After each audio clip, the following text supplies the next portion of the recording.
Hi friends, welcome to విద్యా kitchen dairy. Friends, ఇవాల్టి వీడియోలో బియ్యం పిండితో ఒక హెల్తీ బ్రేక్ఫాస్ట్ రెసిపీని చూపించబోతున్నాను. అదేనండి బియ్యం పిండి వెజిటేబుల్ రోటీ.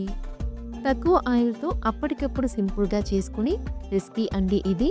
దీన్ని మీరు బ్రేక్ఫాస్ట్గానే కాదు, ఈవినింగ్ స్నాక్లా, నైట్ డిన్నర్గా అయినా తీసుకోవచ్చు. ఈ రోటీలు దూది కంటే మెత్తగా చాలా చాలా టేస్టీగా ఉంటాయండి. ఇవాటి వీడియోలో రోటీ చేయడం రాని వాళ్ళు, ఫస్ట్ టైం రోటీ చేసేవాళ్ళు కూడా రోటీని ఈజీగా చేసుకునేలా ఒక చిన్న చిట్కాని నేను మీకు చూపిస్తానండి. మరి ఆలస్యం చేయకుండా వీడియోలోకి వెళ్ళిపోదామా? ఈ రెసిపీ కోసం ముందుగా బౌల్లోకి 2 కప్పుల బియ్యం పిండిని తీసుకోవాలి.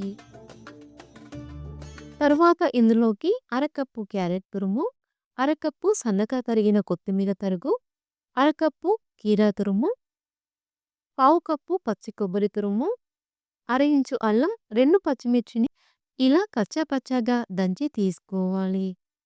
అలాగే హాఫ్ టీ స్పూన్ జీలకర్ర, రుచికి సరిపడా ఉప్పుని తీసుకొని అన్నీ కలిసే విధంగా బాగా కలుపుకోవాలి. కావాలంటే మీరు ఇందులోకి మీకు నచ్చిన ఆకుకూరని సన్నగా తరిగి కూడా తీసుకోవచ్చు.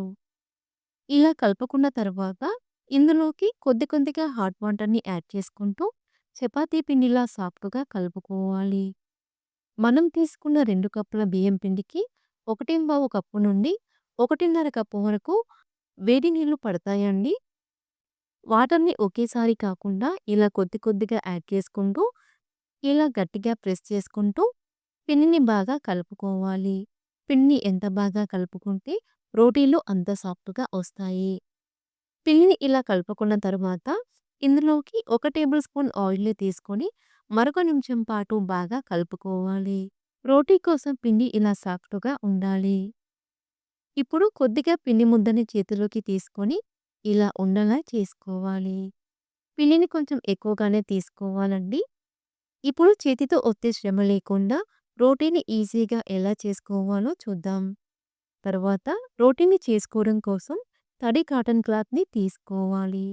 ఈ ప్లేస్‌లో మీరు బటర్ పేపర్‌నైనా తీసుకోవచ్చు. పిండి ముద్దని ఇలా క్లాత్ పైకి తీసుకొని పైనుండి పాలిథిన్ కవర్‌కి కొద్దిగా ఆయిల్‌ని అప్లై చేసి తీసుకోవాలి. తర్వాత అడుగు ఫ్లాట్‌గా ఉండే ఇలాంటి స్టీల్ బౌల్‌ని కానీ లేదా ప్లేట్‌ని కానీ తీసుకొని వీడియోలో చూపిస్తున్న విధంగా ఇలా లైట్‌గా ప్రెస్ చేసుకుంటూ రోటీని చేసుకోవాలి.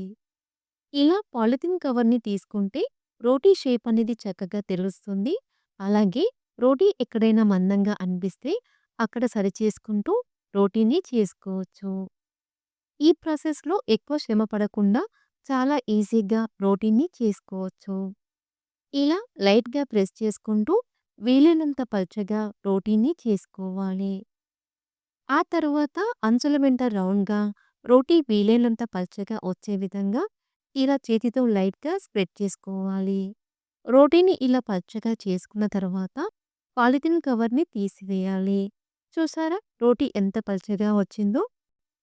ఇలా చేసుకున్న రోటీని వేడి వేడి పెనంపై వేసి కాల్చుకోవాలి. పైనుండి 1 టీ స్పూన్ ఆయిల్‌ని అప్లై చేసుకొని రోటీని నిదానంగా మీడియం ఫ్లేమ్‌లో కాల్చుకోవాలి. 2 నిమిషాల తర్వాత రోటీని మరొక వైపుకి టర్న్ చేసుకోవాలి. మరొక వైపు కూడా ఆయిల్‌ని అప్లై చేసుకొని రోటీని 2 వైపులా మీడియం ఫ్లేమ్‌లో కాల్చుకోవాలి. ఇలా 2 వైపులా రోటీని ఎర్రగా కాల్చుకున్న తర్వాత ప్లేట్‌లోకి తీసుకోవాలి. చూడండి రోటీ ఎంత సాఫ్ట్‌గా వచ్చిందో. ఇలాగే మరొక రోటీని కాల్చుకుందాం. అయితే ఈ రోటీని హడావిడిగా హై ఫ్లేమ్‌లో కాకుండా నిదానంగా మీడియం ఫ్లేమ్‌లో కాల్చుకోవాలి. అప్పుడే రోటీ లోపలి వరకు చక్కగా వేగి టేస్టీగా ఉంటుంది. ఇలాగే పిండి మొత్తాన్ని రోటీలా కాల్చుకొని తీసుకుంటే ఎంతో టేస్టీగా ఉండే బియ్యం పిండి రోటీ రెడీ. వేడివేడిగా ఈ రోటీలు దూది కంటే మెత్తగా చాలా చాలా టేస్టీగా ఉంటాయండి. ఇలా చేసుకున్న ఈ రోటీని మీకు నచ్చిన ఏ కర్రీతో అయినా లేదా చట్నీతో అయినా తీసుకోవచ్చు. తక్కువ ఆయిల్‌తో హెల్తీగా బ్రేక్‌ఫాస్ట్‌ని చేసుకోవాలి అనిపించినప్పుడు ఈ రెసిపీని తప్పకుండా ట్రై చేయండి. చాలా టేస్టీగా ఉంటుంది.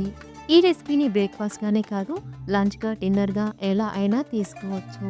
ఈ ప్రాసెస్‌లో ఎక్కువ శ్రమ పడకుండా రోటీని చాలా ఈజీగా చేసుకోవచ్చు. సో ఫ్రెండ్స్, ఈ రెసిపీ మీకు నచ్చితే లైక్ చేయండి. మీ ఫ్రెండ్స్‌కి షేర్ చేయండి. మరిన్ని రెసిపీస్ కోసం మా ఛానల్‌ని సబ్స్క్రైబ్ చేసుకోండి.